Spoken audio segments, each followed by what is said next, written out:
اللہم صلی علی سیدنا محمد وعلی آل سیدنا محمد۔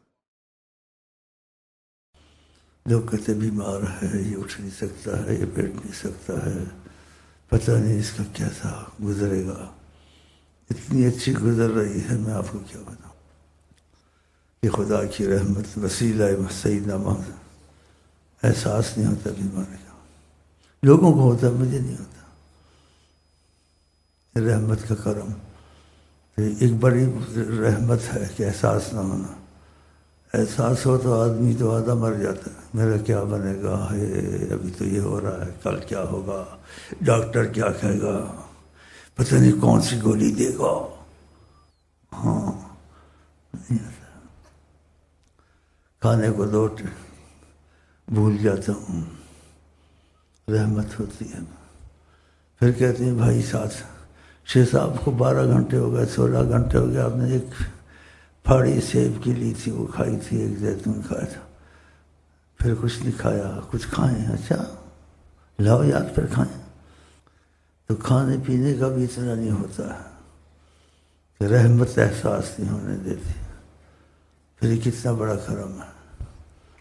اور پھر خدا قبول کرے گا انشاءاللہ جو کرتے ہیں، پڑھتے ہیں۔ بس احساس یہی ہوتا ہے، یہ تسبیح نہ رہ جائے، یہ تسبیح نہ رہ جائے، درود کی کمی نہ ہو جائے، درود کی کمی نہ ہو جائے، نبی کریم صلی اللہ علیہ وسلم کی کوئی ناراضگی کا مسئلہ نہ ہو جائے، اس احساس میں رہتا ہوں۔ اور یہ غم میرا خیال بہت اچھا ہے، اکثر ایسا ہوتا ہے، بعض اتنا خوف ہو جاتا ہے، نا امیدی تو نہیں ہوتی، لیکن ایسے قریب ہوتا ہے۔ خدا تو بے نیاز ہے، خدا بے نیاز ہے، تو پھر تو کہیں بے نیازی دکھائی تو پھر تیرا کیا بنے گا؟ اسے تو کروڑ نبیوں کی عبادت سے بھی بے نیاز ہے، لیکن میری تیری عبادت کی ضرورت ہے اس کو۔ اور جو کرم پہ آ جائے، تقاضا کرم، ساری عمر نہ نماز پڑھی، نہ روزہ پڑھا، نہ ایک وضو کیا، کفر کیا، کفر سے بڑا گناہ نہیں، پھر کفر سے آگے کفر کی انتہا کر دی، نبی کے قتل کی نیت لے کے آ گیا، نبی کی قتل کی نیت۔ جب نبی کے سامنا ہوا تو نبی صلی اللہ علیہ وسلم رحمۃ اللہ علیہ، اس وقت آپ جوش کرم میں تھے، اس کو بلایا، ادھر آؤ، ماشاءاللہ، سینے پہ ہاتھ رکھا، اس کا دل بدل گیا۔ مطلب مہربانی کریں، یہ تلوار مجھ کو دیں، جو مجھے لائے ہیں اب میں انہی کو ماروں گا، سیکنڈوں میں۔ دیکھا جب کرم کے تقاضے ہوتے ہیں، ساری عمر کی عبادت کبھی انسان کے کام نہیں آتی، اور کبھی قسمت تیز ہو جائے، نہ نماز، نہ روزہ، نہ وضو، نبی، اور پھر کفر کی انتہا کو پہنچ رہا تھا کہ نبی کو قتل کرنا۔ مجھے جوش رحمت میں آئی ہوئی تھی آقا جی کی، بلایا، سینے پہ ہاتھ رکھا، اس کا دل بدل گیا، کیا تلوار دے، جو مجھے لائے میں ان کو قتل کروں گا۔ آپ نے کہا کلمہ پڑھ لو، کہا کلمہ نہیں پڑھنا ہے، کلمہ کیا پڑھنا، بس آپ ہی کلمہ ہے۔ تو کلمہ نہیں پڑھ رہا تھا، جان دے رہا تھا، تو آقا جی کو کیسے گوارا ہوتا وہ جان سے جائے، اور نبی کریم کی محبت میں جان سے جائے، اور نبی کریم کے دشمنوں پہ یعنی بجلی بن کے ٹوٹے، پھر اس کے پاس ایمان نہ ہو۔ آپ کو پھر آپ نے اس کو زبردستی کلمہ پڑھایا۔ قسمت تو مطلب تقاضا کرم آتا ہے تو ایسے ہو جاتا ہے۔ تو سیکنڈ میں آقا نے تلوار دی، آقا نے کلمہ پڑھایا، اور آقا سے آنکھیں محبت کی ملا کے صحابی بن کے جا کے شہید ہو گیا۔ قسمتیں ہیں۔ اور کبھی بے نیازی دکھایا، ساری عمر عبادت کی، شیطان کو انا آگے بڑھا، آدم کو ایسے پیدا کیا، مجھے سجدہ کراتے میں نہیں کرتا، جا لعنت ہے، جا لعنت ہے۔ اور غصے میں آ گیا، کہتے عزت کی قسم، میرا بس چلے گا نا، جو میرے ہاتھ سے چلے گا میں لغوینہم اجمعین، کوشش کروں گا پوروں کو گمراہ کروں۔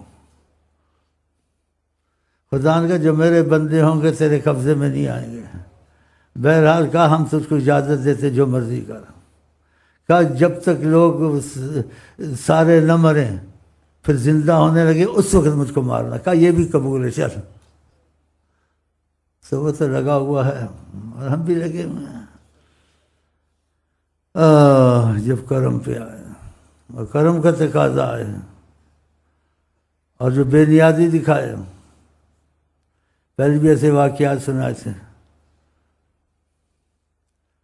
ساری عمر اس نے جہاد کیا اور جہاد میں صحابہ داد دیتے تھے، اخیر میں وہ بے صبر ہو گیا، اس نے صحابی نے خودکشی کی اور حرام موت مرا۔ جب وہ صحابہ داد دے رہے تھے سب سے آگے نکل گیا ہے۔ آقا جی نے نظر کرم اٹھائی، کہا تم تو کہتے ہو آگے نکل گیا، میں دیکھتا ہوں یہ جہنم میں جا رہا ہے۔ وہ ڈر گئے یہ کیسے؟ تو صحابی نے ایک سے پیچھا کیا کوئی بات تو ہوگی جو کہا ہے۔ جو صحابی پیچھے گیا تو دیکھا اس سے زخم برداشت نہیں ہوا، اس نے تلوار کے دستے کو زمین میں گاڑا اور نوک سینے پہ رکھ کے حرام موت مر گیا۔ واپس آیا اور صحابی کا میں گواہی دے دو اللہ کا۔ کہا تم تو پہلے ہی گواہی دیتے تھے۔ کہا آپ نے جو کہا وہ سچ نکلا، اس نے خودکشی کر کے مرا۔ تو قضاء و قدر میں ڈرنا چاہیے، بے نیاز بھی ہے۔ طریقت میں کسی کو کچھ خوف تھا، ہم نے واقعات سنے تو آقا نے تسلی دی، کوئی ایسے باتیں انہوں نے بتائیں جو بتانے والی نہیں ہیں، لیکن پھر بھی تنبیہ کی اللہ کی بے نیازی، کیا ڈرتے رہنا، اللہ بادشاہ ہے، یعنی اس کو حاجت نہیں ہے خوف رکھنا، بے خوف نہ ہو جانا، کیونکہ آقا جی کہتے ہیں ایمان بین الخوف والرجا، ایمان اس میں جس میں خوف بھی ہو نا امیدی بھی نہ ہو، لیکن خوف ہونا چاہیے، خدا عظیم ہے، بے نیاز ہے، اس کو ہماری تمہاری حاجت نہیں ہے۔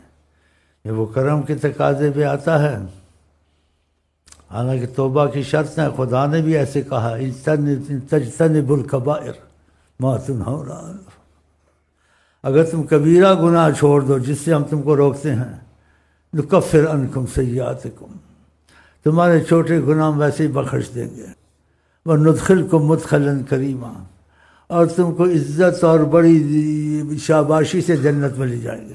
دیکھا یہ اس کا مفہوم ہے، بڑے گناہوں سے تم اجتناب کیا، اور جو کرم پہ آ جائے بڑے گناہ بھی بخش دیتا ہے، بڑے بغیر توبہ کے۔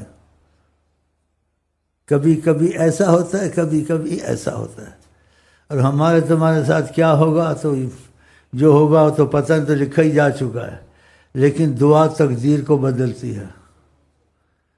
تو آپ خدا سے کرم کا تقاضا مانگے، اس انصاف نہ مانگے۔ کرم تقاضے میں نہیں دیکھا جاتا نے کچھ کیا نہیں کیا، جو بھی کیا نہیں کیا کرم ہے، بس چپ کر کے چلا جا، سمجھے نا، یہاں تم سمجھتے ہی نہیں۔ اس نے ساری عمر فواحش کبیرہ گناہ کیا، کہتے ہیں اولیاء اللہ چھوٹی نیکی کو بھی نہ چھوڑے، کبھی چھوٹی نیکی اتنی کام آ جاتی ہے ساری عمر کی عبادت کام نہیں آتی، ساری عمر کی چھوٹی نیکی اس کو بھی نہ چھوڑو، اور کہتے چھوٹا گناہ بھی نہ کرو، بچو۔ کبھی چھوٹے گناہ پہ اس نے انصاف کر دیا تمہارے ساتھ تو چھوٹا گناہ تم کو مصیبت میں جہنم میں ڈال دے گا۔ اس عورت نے بلی کو بند کیا تھا، بھوکی مر گئی تھی، خدا نے انصاف کیا، جہنم میں ڈالا۔ آقا جی نے معراج کی رات کو جبریل سے پوچھا یہ کیا وجہ ہے، اور کہا اس نے بلی کو بھوکا مارا، خدا نے انصاف کیا، اس کو جہنم میں ڈالا۔ اور جو کرم کا تقاضا آیا کسی پر، انصاف نہ آیا، تو اس نے چھوٹی گناہ کیا، بلی کا انصاف آیا، گئی نا جہنم میں، تو کہتے چھوٹے گناہ سے بھی بچے۔ اور کہا اولیاء نے چھوٹی نیکی نہ چھوڑے، کبھی چھوٹی نیکی بڑی کام آ جاتی ہے۔ تو وہ عورت جو سی تھی، اس نے کتے کو دیکھا، طائفہ تھی، کیسے ڈر لگتا ہے اس کو طائفہ کہنا، اس نے کتے کو پیاسا دیکھا، اپنی دوپٹہ پھاڑا، اپنی جوتی کو پتہ نہیں کیا کیا، کچھ ایسا طریقہ کیا، پانی نکالا، کتے کو پلایا کہ وہ پیاسا ہے، چیچٹ چاٹ رہا ہے، اس کو پلا دوں، کیا حرج۔ صحیح حدیثیں بیان کر رہا ہوں۔ آقا جی نے کہا، خدا نے کہا تو نے کتے پہ رحم کیا، ہم نے تجھ پہ رحم کیا، جا بخشا تو رحمت پہ آئے، اگر کرم پہ آئے تو رحمت پہ آئے تو اسیاں دھلے سب، طوائف جو کتے کو پانی پلا دیں۔ تو ان چیزوں کو یاد رکھنا چاہیے، بھلانا نہیں چاہیے۔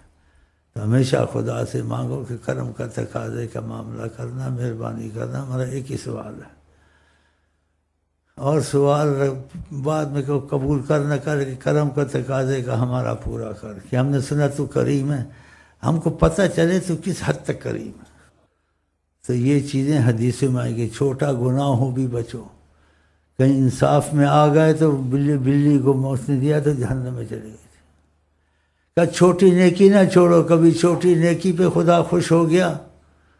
ہاں جی، کہ ایک شخص رحم مانگ رہا تھا خدا سے، ہم پہلے اپنی والدہ پہ ہنستے تھے، چڑیوں کو پانی پلاتی ہے، مرغیوں کو پانی پلاتی ہے، گرمی ہوتی ہے بکریوں کے اس میں پانی میں برف ڈالتی ہے، ان کو بھی گرمی لگتی ہے، ٹھنڈا پانی پئیں، تو ہم ہنستے تھے۔ چڑیوں کے لیے دانے رکھتی تھی، پانی رکھتی تھی، بکریوں کے ہمیں رکھی ہوئی تھی، اس میں ڈالتی تھی برف کہ ٹھنڈا پانی پی، یہ بھی حیوان ہے، ان کا بھی جی چاہتا ہوگا۔ تو ہم بچے تھے، چھوٹے چھوٹے تھے، ہنستے تھے کہ چڑیوں کو پانی اور برف ڈالنا، بکریوں کو پلانا۔ بعد میں جو حدیثیں سنی، کچھ عمر زیادہ ہوئی تو اب کیا واقعہ، والدہ ہماری ولی اللہ تھی، اس کے دل میں خدا کی رحمت تھی کہ ایسے کام کرتے تھے۔ تو حدیث میں آیا کوئی شخص رحم مانگے گا خدا سے، تو آقا جی کہتے خدا کا ہاتھ عصفوراً، تو رحم مانگتا ہے، کوئی چڑیا لا، اس پہ بھی تو نے رحم کیا ہے کبھی، میں تجھ پہ رحم کروں، لا چڑیا، دیکھو چڑیا کا لفظ آیا۔ تو چھوٹی نیکی ہو تو نہ چھوڑے، کبھی وہ کام آ جاتی ہے۔ امام غزالی کی تصدیق ہو گئی سلسلے سے، پہلے سنتے تھے شاید قصہ ہوگا، ایسے کہہ دیا ہوگا یا ایسے ہی، کہ لکھ رہے تھے تو مکھی نے آ کے سیاہی چوسنے لگی، قلم کو کھڑا کر دیا، جب چوس کے چلی گئی پھر لکھنا شروع کیا۔ خدا نے بخش دیتے مکھی پہ رحم کیا، ہم نے تم پہ رحم کیا۔ اس لیے مکھی کو میں نہیں مارتا ہوں، بڑا احتیاط کرتا ہوں، اس کو نکالنے کی کمرے سے کوشش کرتا ہوں، ہماری جان چھوڑ۔ مکھی کو نہیں مارتا ہوں، ایسے حکمت چیزیں نہیں ہیں، لیکن نظریت دے نہ دے وہ دوسرے، کوشش کرے مکھی کو نہ مارا کرے۔ پھر سلسلے سے تصدیق ہو گئی امام غزالی قصے کی، تو قصے میں ہم نے واقعہ سنا، کسی پہ کرم تھا، نبی کریم کا سامنا ہو گیا، تو وہ حدیث پکی ہو گئی، امام کہا ہاں ایسے ہوا تھا، امام غزالی نے مکھی کو یہ سیاہی پینے دی، خدا نے معاف کیا تھا۔ اب وہ قصہ نہیں رہا، اب پکی بات ہو گئی، کیونکہ نبی کریم نے بول دیا نا۔ اس لیے ان چیزوں میں کہ چھوٹا گناہ نہ کرے، کہیں اس سے انصاف ہو گیا، اس نے بلی کو مارا، انصاف ہوا، اور چھوٹی نیکی نہ چھوڑیں۔ مکھی پہ رحم کیا، بخشا گیا، خدان کا جتنا کہ عبادت کی ضرورت مجھے نہیں ہے، لیکن جو مکھی پہ تم نے رحم کیا نا، ہم بھی تجھ پر، یہ ہمیں بڑی اچھا لگا۔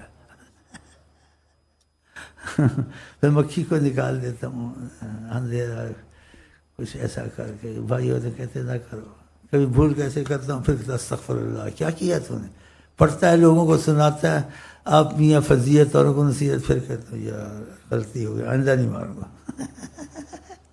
تو میں چلا تھا کہیں، چلا کہیں اور گیا، بھائی کہاں جا رہا تھا، ایسا میرا دماغ ہو گیا بڑھاپے میں، لیکن ایسا دماغ میرا خیر اچھا ہی ہے جو مسائل بتا دے، ہاں، یا کنفیوز ہو گیا ہوں، ٹھیک ہوں، ہاں کدھر جا رہا تھا، ہاں دعا مانگ رہا تھا، کہ دعا میں خدا سے کرم کا تقاضا مانگتے ہیں کہ ہم پہ تم پہ کرم کا تقاضا کھولے، ہاں، اور دعا میں جو ہیں تقدیریں بدل جاتی ہیں، کوئی چیز تقدیر سے باہر نہیں نکل سکتی، کوئی تکلیف ہو، کوئی مصیبت ہو، کوئی گناہ ہو، کوئی نیکی ہو سکتی، لیکن اس میں بحث کرنا منع ہے، بحث نہ کرے۔ تو نبی کریم نے بھی کہہ دیا ہے اس بات کو، بڑا احسان کیا ہے کہ لا يرد القضاء الا الدعاء، قضاء و قدر میں تبدیلی لاتی ہے، بدل دیتی ہے تمہارے حالات کو اچھے حالات میں دعا۔ جب آپ نے کہا تو پھر دعا پر ایمان ہونا چاہیے، قضاء و قدر پر ایمان نہ ہونا چاہیے، تبدیلی پہ۔ اس لیے کہنے والے بہت عظیم ہیں، وہ حضرت محمد مصطفیٰ اور آقا جی کے من لم یہتم بامر المسلمین فلیس منا، جو مسلمان کے سکھ دکھ کا خیال نہ کرے، احساس نہ کرے، وہ ہم میں سے نہیں ہے۔ مسلمان کے سکھ دکھ کا احساس ہونا چاہیے۔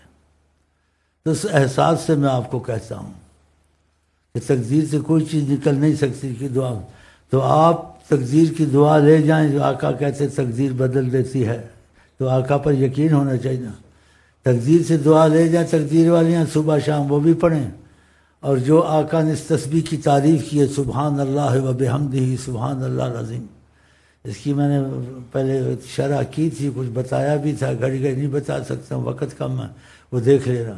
تو سبحان اللہ و بحمدہ سبحان اللہ ایک تسبیح تو ضرور روز پڑھیں، اس کے اول آخر درود ابراہیمیہ 3 دفعہ، پہلا حصہ، نہیں تو نہ آئے کوئی درود پڑھ لینا۔ اور اس تسبیح کو سے ساری کائنات کو خدا رزق دیتا ہے اور مصیبتیں ٹالتا ہے۔ آپ کو سلسلے سے کھلی اجازت ہے، اور جس کو دیں اس کو بھی اجازت ہے، وہ جس کو دے اس کو بھی اجازت، سب کو اجازت۔ اور یہ اجازت سلسلے سے جو تم کو ملتی ہے تو نبی کی زبان سے ملتی ہے، تو تمہاری ہماری نبی کی زبان کا فرق ہوگا نہیں ہوگا؟ ہاں، تو پھر یہ تم کو بہت فائدہ دے گی۔ اخباروں میں بھی دے، کالم میں بھی دے، بیچارے لیڈروں کو بھی بولیں کہ تم نیچے کہتے ہو یہ بند ہو جائے، وہ بند ہو جائے، پھر تقدیر کو تو ٹھیک کرو، ادھر سے بھی کرم لو، پھر یہ بھی کرتے رہو جو کرتے ہو تمہیں، لیکن جب تک تقدیر سے تمہارا معاملہ ٹھیک ہو، ایڑی چوٹی کا زور لگا رہے ہو، تمہاری بات نہیں بنتی، بن رہی لیڈروں کی۔ ایک تو ان کو خدا رسول کے معاملے میں کمزور ہیں، دوسرے سے ان کو یہ علم نہیں ہے کہ ذہن میں نہیں بٹھایا، علم ظاہری ہے، ایسے خیالی علم ہے، حقیقت میں ان کے دل میں ایمان کا بہت کمزوری ہے، تو یہ نہیں سمجھتے کہ تقدیر چل رہی ہے، تقدیر ہمارے ہم کو چلا رہی ہے۔ ادھر بھی ان کو خیال کرنا چاہیے کہ تقدیر کی دعائیں پڑھیں، سبحان اللہ پڑھیں، اور ان لوگوں کو بھی پڑھائیں جس مجلس میں بیٹھے وہاں دروشی پڑھیں، یہ تسبیحاں پڑھیں، آیت کریمہ پڑھیں، پھر دعا مانگیں تقدیر کی، پھر دوسری، پھر اپنے معاملوں میں چلیں۔ ایسا نہیں کرتے ہیں، بس اجلاس کیا، پھر یہ کریں گے وہ کریں گے، اور سیکورٹی مضبوط کریں گے، سیکورٹی سے کچھ نہیں بنے گا، سیکورٹی مضبوط کریں گے۔ اچھا پھر کیا کریں گے؟ سیکورٹی کیا کرے گی؟ گارڈ کو بھی مار گیا، اس کو بھی مار گیا، سیکورٹی ہو گئی؟ بھئی اللہ تعالیٰ سے تقدیر بدلواؤ، آقا کو وسیلہ بناؤ، پھر تم کو یقین آئے گا وہ بات سچی ہے جو پنجابی لوگ کہتے ہیں جنوں رب رکھے انہوں کون چکھے۔ پھر پنجابی کی بات تم کو سمجھ آئے گی، پنجابی کی۔ تو آج کا دنیا ساری مصیبت میں ہے۔ اب وہ ایسے وسوسوں میں پڑے ہوئے ہیں چیزیں کہ خدا کرے خشک کھیتی کو پل میں ہری، وسوسوں میں پڑے ہوئے ہیں۔ ابھی امریکہ کا نقصان ہو رہا ہے، بینکوں پر پتہ نہیں کیا ہو رہا ہے، بینکوں کو بچاؤ، اس کو بچاؤ، اس کا اثر پاکستان پہ پڑے گا، اس پہ پڑے گا، پھر پتہ نہیں معیشت کا اتنا، یعنی مرنے سے پہلے لوگوں کو مار رہے ہیں۔ شیخ چلی بیٹھے ہوئے ہیں، نہ ان کو تقدیر کا علم ہے، نہ نبی صلی اللہ علیہ وسلم کی باتوں پر یقین ہے۔ اللہ جس کا رزق وسیع کرے کوئی تنگ نہیں کر سکتے، تنگ کرتے کوئی وسیع، تو اللہ نے رزق تمہارا تنگ کرنا تھا تو دیوالیاں بینکوں کا بھی نکلنا تھا، تمہارا بھی نکلنا تھا، سود تم نہیں چھوڑتے ہو، نمازیں تم نہیں پڑھتے ہو، اعمال کے حساب سے یہی چیزیں ہوتی ہیں۔ ادھر بھی سوچنا چاہیے نا، نبی کریم کی بات کو اہمیت نہیں ہے، بہت اہمیت ہے، لیکن ان کا ذہن نہیں بنا، وہ خیال کے طور سے رکھتے ہیں، یقین ان کے دل میں بہت کمزور ہے۔ یقین ہوتا تو یہ تسبیحاں پڑھتے ہیں، نمازیں پڑھتے ہیں، مدینہ شریف جاتے ہیں، آقا جی حیات النبی ہیں۔ میں نے پہلے بھی آپ کو واقعات سنائے، کسی کی بڑی مشکل تھی، نبی کی دیہاتی کی، نبی کریم پر سلام پڑھا اور اس نے عرض کی دل میں، آقا تو صدیوں سے پہلے کیا ہے، صدیوں کے بعد کیا ہے سب جانتے ہیں، تو دیہاتی چلا گیا عرض کر کے، تو رئیس المحدثین کو اونگ آئی وہاں، عبداللہ ابن مبارک، سب محدثین سے اوپر ہے وہ، تو آقا جی کا سامنا کہا الحق الاعرابی، بھاگو دیہاتی نکل نہ جائے، اس کو بولو تم نے جو کہا تھا وہ ہو گیا۔ دیکھا تو حیات النبی ہے، تو ان کو کہتے کہ مدینہ شریف جاؤ آقا سے عرض کرو، نہیں جاتے ہیں، ادھر ادھر جاتے، چین سے دوستی کریں گے، پتہ اس سے کریں گے، قرضے لیں گے، یا پتہ نہیں لا کے سرمایہ کاری کریں گے، وہ چینیوں کو بھی پکڑ کے لے گئے، پولینڈ والوں کو بھی پکڑ کے لے گئے، کر لو سرمایہ، ہو گئے سرمایہ، دیکھا۔ اللہ تنگ کر دے رزق کوئی کھول نہیں سکتا. ما یفتح للناس فلا ممسک لہا، کوئی خدا رحمت کھولے کوئی روک نہیں سکتا. وما یمسک فلا ممسک، اور جس رحمت کو روک دے کوئی لا نہیں سکتا. یہ قرآن کے اٹل فیصلے ہیں. ادھر بھی سوچنا چاہیے، اور سوچے نہ سوچے. تم نے کلمہ پڑھا، تم کو تو لازم ہے سوچنا چاہیے. بہرحال بات بہت آگے چلی گئی ہے، چلی جائے تو اچھا ہی ہے. ہاں جی، کیا خیال ہے؟ بہرحال میں اس پر اکتفا کرتا ہوں، اور میں آپ کو کہتا ہوں آئی لو یو کے ساتھ، جیسے ہم اس طریقے میں چلتے ہیں. خدا کرے مرنے سے پہلے خدا نبی سے پکا رابطہ ہو جائے. اور ہم آپ کو کہتے ہیں آئی لو یو کے ساتھ کروڑ بار کہ آپ اللہ کی محبت میں آتے ہیں. السلام علیکم ورحمۃ اللہ وبرکاتہ.